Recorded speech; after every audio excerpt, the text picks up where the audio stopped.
All right, so this is a little introduction to the religion of Jainism.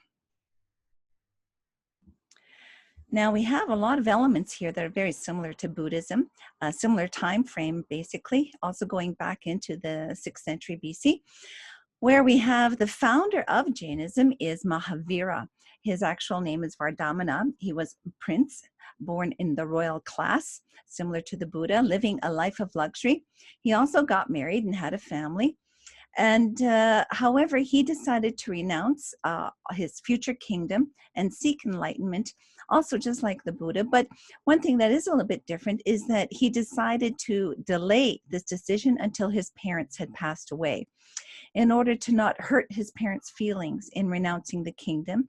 And he conceded that his brother would indeed take over and become the ruler after him.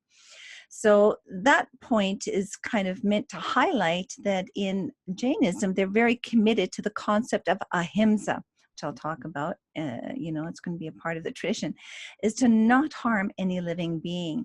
And so this was done as an act of, I don't know if I'd call it compassion, but was not to hurt his parents' feelings, that he delayed this decision to actually renounce everything until his parents had passed on.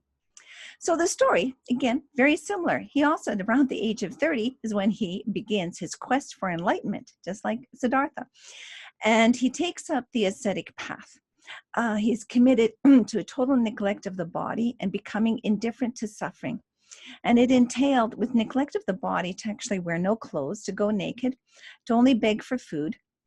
And he would only eat what would fit in the palm of one hand and would only drink what would fit in the palm of the other hand, in order to just only eat and drink enough just to sustain the body and no more. And then tradition also has it that he pulled all of his hair out. And that's not an easy thing to do, to pull all your hair out. And the story is that sure, you can maybe do it plucking one hair at a time, and it would take quite a while. But instead here, he did it by pulling it out in 3 handfuls, right, with 3 handfuls. So that would have been excruciating to try to do something like that. But this is the tradition in the story. Well, then taking up this severe ascetic path of total neglect of the body, being indifferent to suffering, and eating and drinking minimally, he then wanders, for about 12 years as an ascetic, as a holy man, so to speak, as a sannyasi or mendicant, practicing meditation and this type of hardship, never staying very long in any one place, no more than a few days, so that there's absolutely no attachment to the place or the people in any kind of a way. Speaking as little as possible, and as I already said, eating as little as possible. And the goal here, and I'll go through this a bit more, is to simply burn off all existing karma and not create any new karma. Okay, not create any new karma, and that's why you don't harm any living being. So I'll go into that a bit more in a bit later. So the story is that after about 12, 13 years, he attains enlightenment. He becomes fully enlightened, having perfect knowledge of all things. And the state for enlightenment here is called Kevala. So that's about the age of 42, 43. And then in the tradition, it's held that he has become a victor, victorious over samsara, the bondage of the soul to reincarnation. He has become victorious, and so he's known as a Jaina. Okay, and this is where we get the word Jainism from. Sometimes it's also referred to as Jainism. Okay, but he's become a victor. So he then starts, after his enlightenment, gathering followers as an enlightened guru, master, along the Ganges River.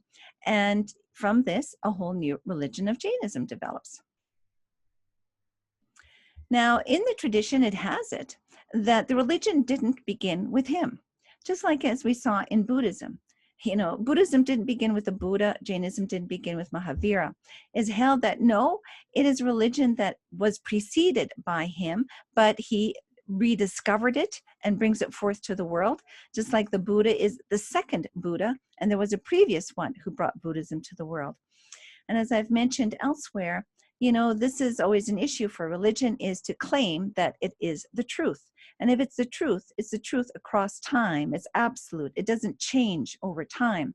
And so there's always then a concerted effort to demonstrate that it is not some new truth that they just created out of the human mind and just came up with some new philosophy, but that no, they've discovered an old truth that's always been there, right? And indeed, that this is an absolute truth, is not a mere human concoction. Okay, this is what gives it higher authority. So this is what we see here. And anyways, I'll get to this in a bit here in terms of the 24 Tirthankras. These are the forerunners of Mahavira. He is the last of these 24 Tirthankras. The word Tirthankra, and here, I think, do I have it here on this page here somewhere? Yeah, there it is.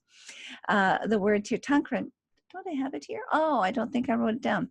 It means someone who has found a way across a body of water, a ford finder, F-O-R-D, ford finder. Just like in Buddhism, where we saw that in Mahayana Buddhism, Mahayana Buddhism is the big vehicle, Maha, big, Yana, vehicle or boat, that gets you across the waters of samsara over to nirvana. Well, likewise here, these are people who have found the way across the waters of samsara to get to you over to the enlightened side. It's a similar idea here. So to continue on here a little bit more, he keeps on living, and he dies at the age of 72, but through an act of ritual self-starvation, where he went into meditation and then did not drink, did not eat, did not anything until he died. And this would entail a complete release from future rebirth, a complete release from samsara. And then it's held that his soul being set free from the body and from this world, he then went to what's called the home of the perfected ones, Siddhasila, okay, which is like a type of heaven, but it's not the way you would think of it, okay? It's not where you become one with God, nothing like that whatsoever. Instead, you exist there as a self-contained, independent entity, as soul, pure soul, self-conscious and aware, enlightened, blissful, but totally separate and independent from all other souls and the rest of the universe, of all that is. Now, one thing to keep in mind here in Jainism, there is no creator God. It is not a God-focused or God-centered religion, all right? And it is held that this world, the universe, is eternal. It was never created, and it will never be destroyed. It will continue to exist. And it basically is simply made of matter and soul. And every soul is trapped in matter, okay? So anyways, I got that, I think, on the next slide. I'm jumping ahead here. So this is the thing, is that the concept here is not heaven in a traditional sense where you think, oh, I'm going to be there, I'm going to hang out with my family and loved ones, and there's going to be God, and it's going to be so wonderful and beautiful and loving and yada, yada, yada, is like, you know, paradise. No, there isn't that sense of that. It's quite different. Okay, it's there is no more you as an individual. There's no more Linda Christensen or Joe Smith or whatever. You're just a self-contained entity of pure soul that exists separate and independently from all other souls. Okay, and yeah, there's no God, so to speak, and there's no relationality, so to speak, the way we think of it. Nothing like that. It's quite different. So anyways, it is held, though, going back to what I was saying about the 24 Tirthankras, that Mahavira is the last of these Tirthankras, the ford finders, and that 23 had preceded him. And the first one is known as Rishabha, who founded all civilization and government. And so this is contextualized in a view of time that's very cyclical. And this is very common. This is Indian cosmology, right? We've seen this when we looked at Hinduism, and it shows up in Buddhism as well, that time is cyclical, right? And it goes through ages of being like paradise and then going to a dark age, and then paradise and a dark age. And you've got these cycles of ages that take place, and it keeps going forever. There's no end to this cycle of these ages. And this is how they're seen here in Jainism, the way it works. It's like a wheel that keeps turning. So you would begin, say, for example, at the very happy age, where it's paradise. You know, it's absolutely fantastic here on planet Earth. And it's held that people are giants. They're like 6 miles tall, and they can live for hundreds of years. And there's absolutely no evil whatsoever. And so people are totally blissed out. It's the very happy age, no problems. And nobody seeks enlightenment here because, hey, why should they? It's paradise on earth, okay? So that's a very happy age. And then it starts to deteriorate into the happy age, where it's still good, it's really good, but it's not so fantastic, but it's really good. Then it deteriorates more where we get to the happy, wretched age. This is where some suffering begins. This is where some evil starts to appear, where things are no longer perfect and fantastic, but now there's a little bit of a struggle with evil and suffering. And then as a result, we have the beginnings for a search for salvation, right? A search for release, healing, freedom from suffering. And this is where the first Tirthankara appears, Rishabha, that I mentioned earlier. And he appears and he then establishes civilization and government to help kind of control evil and direct things. And so this is really where then Jainism sees its origins here. Well, then things then deteriorate further, where we go to wretched happy, meaning that there's more evil than there is good. Happy wretched was when there was more good than evil. Okay, but now it's like, oh, it's on the heavy side. It is more evil and miserable, and there's more suffering than there is pleasure and good things in life. And this is when the rest of the Tirthankaras appear, all right, the next 23. And Mahavira, oh, I'm missing an A in there. Mahavira was the last one, all right? He is the last one. It's his lifetime. And so that age ended, all right, just a few years after his death. And that is when we have entered into the wretched age, which we are now in, which will last for 21,000 years. And that's basically what each of these ages lasts for, okay? So we're now in the wretched age, where it is predominantly evil, and it's very difficult to become enlightened in this time period. Well, after 21,000 years, we're still got a ways to go on this, we will then enter what's called the very wretched age. And that is when, and with each of these ages, our lifespan shrinks and we physically shrink. So by the time we get to the very wretched age, we're only going to live for about 20 years and then die, all right, very short lifespan, and we'll be dwarfs in size. And we're going to live in a very primitive way, like animals. And like going back to, you know, the caveman thing, like grunting for language, and there'll be a total loss of any kind of civilization. It's going to be total chaos. And we'll just be like predators and living a very primitive life, okay, like animals. And the planet will be in chaos. There will be storms, fierce storms and earthquakes, and it'll just be absolutely horrible. But then things will start to turn around. It will reverse, all right, and things will start to improve. We'll leave the very wretched age, go into the wretched age, wretched happy age, happy wretched, happy, and then very happy, attain paradise. You know, we'll be going up, and then we'll start swinging down again, and then we'll go up and swing down again. And so it's like a wheel that keeps turning, keeps turning. There's no beginning or end, and no creator, as I mentioned. And so as you see here on the right, this is a symbol for Jainism, and you'll have in the hand there, in the palm, that's a wheel. And that's the wheel of these cycles at play here, right? And also, you know, what's often called the swastika is a very common symbol in India. You'll find it even in Buddhism. If you go to a Buddhist temple, you'll often see this marking on a Buddhist image of some kind here. And it also, you know, it seems sometimes sometimes in Buddhism it refers to the Four Noble Truths, can refer to the cycles of time, the cyclical process of samsara, okay? So it's a very common Indian symbol.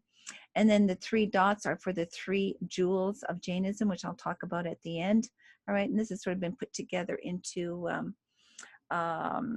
a symbol, and that the goal is to be released from all this and to attain enlightenment, where you then exist freed from samsara at the top there, that 1 dot, where you attain that home of the perfected ones.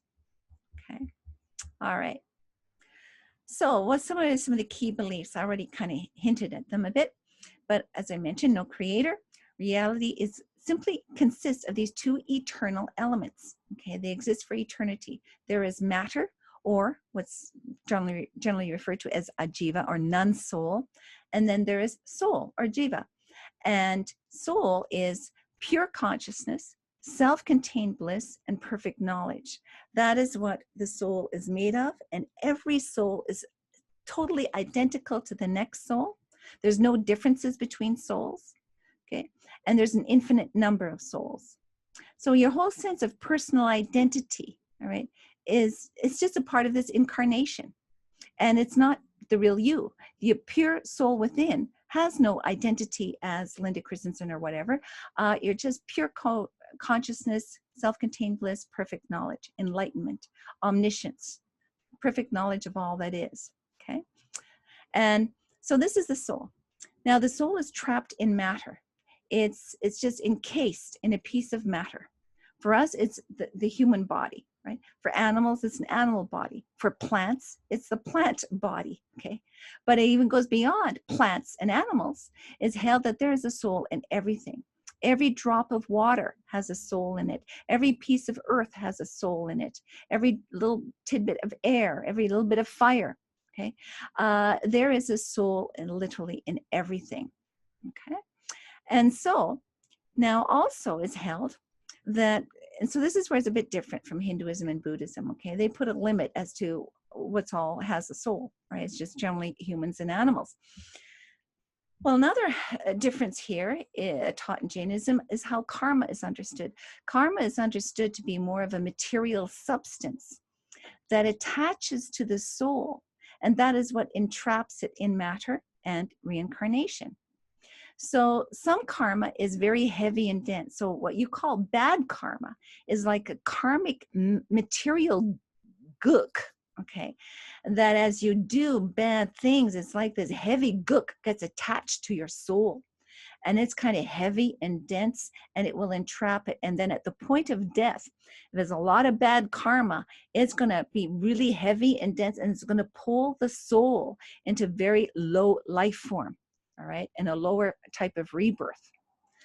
And other karma is quite light. You know, if you do a lot of good, it's a very light karma, but it still entraps it. All right, it still gets stuck on the soul, and that then will ensure a higher rebirth. You know, perhaps as some type of spirit, or, you know, a highly, you know, a Brahmin priest or something. Okay, you're just sort of up there in the hierarchy of things. So this is what's different, is how karma is seen as this material substance that then pulls you into a material life form, an existence of some kind. And so then, to become enlightened, you need to totally set it free from karma. And this becomes the goal. So how are you released then from rebirth? Well, two key things here. You need to, A, not create any more karma or any new karma, okay? And then B, you got to get rid of all the old karma, all right? You got to burn it off. So how do you not create any more new karma? Well, first of all, by practicing ahimsa, that is non-injury, not harming any living being. Now, because of how it's seen that there is life, a soul in everything, that now means a lot more here in Jainism. It's not enough just to, you know, be vegetarian and not kill, you know, animals and be a rancher or a hunter or a fisherman, you know, for a living. It's like, really, you can't even pluck an apple from the tree, because for me to pull the apple off the tree or to pull the carrot out of the ground, I have killed a living being. And that's bad karma. Okay, that's bad karma.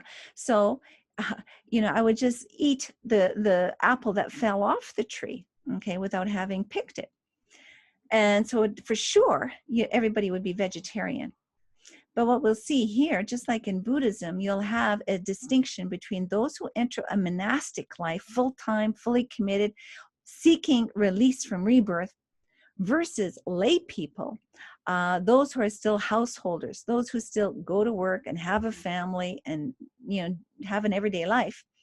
Their goal is just to make sure they only get good karma and not any bad karma, and that they don't, they can't hope for being set free from rebirth, just like what we saw in early Buddhism. Okay, so they're the ones then who would maybe, well, they'd go to the market and get the food, get the vegetables, cook it and prepare it, and the monks would then go and beg for food. So they'll be responsible for bringing the food to them, right? However, most of them, they would not become farmers. They would not go into farming the land because they don't want to get the bad karma of literally digging up the vegetables and killing all these plants. But even further than that, you are also harming the earth bodies by tilling the soil and digging, something into the soil. You are harming all the earth bodies. You would also be harming the insects that you don't see, maybe accidentally killing the worms in the soil, right? So generally, the lay people wouldn't be involved in farming like this, along the other usual kinds of things that would involve hurting any living beings. But instead, they just became business people and involved in commerce and the trading of goods and things like that. Right? And so for the monks, though, those entering the monastic life, they would be begging for their food. All right. They would not be growing it in any kind of a way or picking things from trees and what have you, nothing like that. And then also, they don't want to create any more new karma by being very careful in terms of how they walk on the ground. They would use a broom to sweep the ground in front of them just to make sure they don't accidentally step on a little bug that they can't see. They would wear something over their mouth, like as you can see here, so they don't accidentally breathe in various microbes that they can't see and therefore be killing, certain kinds of life form that they can't see. They wouldn't go running harshly on the ground and going boom, boom, boom and hurting the earth, nor would they go running through the forest to go against the wind and hurting all the air bodies, or say running in the rain and hitting all the raindrops. That is all creating bad karma. And so they would move very gently and slowly in all that they do. Also, again, just not to harm any living being. So there's a lot involved here, okay, with not harming any living being, ahimsa, as far as not creating any more new karma like this. But then also, you create karma through being very active and talking a lot, and your mind is busy thinking a lot. It's like all this energy, you're creating karma, right? So minimal action, minimal speech, minimal thought. You just meditate and you say as little as possible, only when it's necessary. You only do and move as what's necessary, all right? That's all involved with not creating any more karma, okay? And of course, not being attached to anything, no attachments of any kind. Yeah, it's very common. So then you also need to get rid of the old karma. And you do that here by burning off existing karma. And this is where it's, again, a little bit different from the Hindu Buddhist traditions. This is where it's held that karmic matter that's attached to your soul already, that you were kind of born with, all right, and maybe acquired some of this karma in this lifetime, but it's attached to your soul, you got to burn it off. And you burn it off by going through hardship, self-mortification, of eating as little as possible, that neglecting of the body, right? Fasting for long periods of time. If it's really hot, scorching hot outside, you don't sit in the shade to meditate, but you sit in the sun just to have that heat, that discomfort be a way of burning off existing karma, all right? So that is sort of what you want to do, is burn that off. And then ultimately, when you feel like you're close and you have hardly any karmic matter left, and this is what Mahavira did, and there are others since, you would engage in a ritual of self-starvation, okay, where you would just go into meditation and not eat or drink or anything until literally it's like you're starving out and burning off that last bit of karma. And then your soul will be set free and there's no more rebirth, okay, no more rebirth. All right. And so it's a given here. You have no possessions or attachments, no anger, desire. Again, classical things that we've seen in the Indian traditions here. So that's the key focus here. All right. So now what happens is that, excuse me, Jainism splits into two sects. Okay. At the time of King Ashoka, that we mentioned and saw in Buddhism, this is a period in around the 3rd century BC. Jainism really grew that time, as well as Buddhism did, because King Ashoka favored those two religions. He favored religions that did not involve any slaughter of animals. And because that was so prevalent in Hinduism, you see, the cattle was a huge gift to the gods, an offering to the gods. And cattle in large number were offered to the gods. It was something that the Aryan tribes or the Indo-European tribes brought with them into India. And that is one of the factors that the cow was so highly revered as a prize and present to the gods, that eventually it became a sacred cow, that you would never kill a cow in India. All right. But anyway, that's a lot of things that went into that, but that is one factor that led to the cow becoming sacred in India. But at this time period, it hadn't yet been. Okay, that developed some few hundred years later yet. So King Ashoka very much favored these traditions of Jainism and Buddhism, and encouraged its spread. And that is indeed when Jainism really grew at that time. Then, not long after, there was a drought that hit in the north of India, and many Jains went south. And there they then kept very strict rules. They very much followed the original tradition. They were the conservatives who went south. And those in the north became more liberal. Okay? And eventually these two groups did form quite a split between them, and they became the two sects.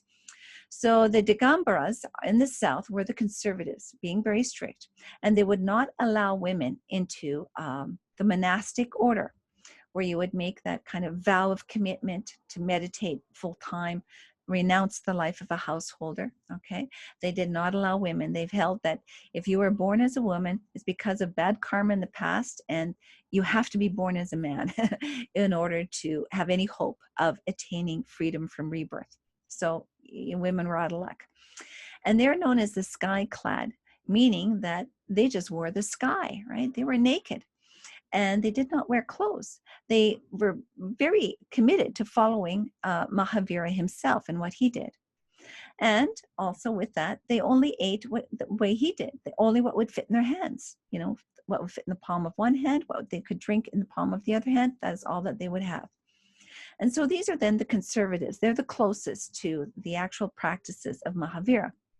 Now, the more liberal wing in the north, and then also went towards the west, are the Shvetambaras. They allowed women into the order, and they are known as, and what the name actually means, are the white-clad. They're the ones that wear the white robes. In that, okay, they're not going to run around naked. Okay, they would wear the white robes, and you saw a picture of a monk there earlier. And they would use bowls for begging for food, and so they could eat more, all right? That's sort of a key difference here in terms of their practice, the one being more liberal versus conservative, okay? And oops, yeah, I think this is the last slide. Yeah.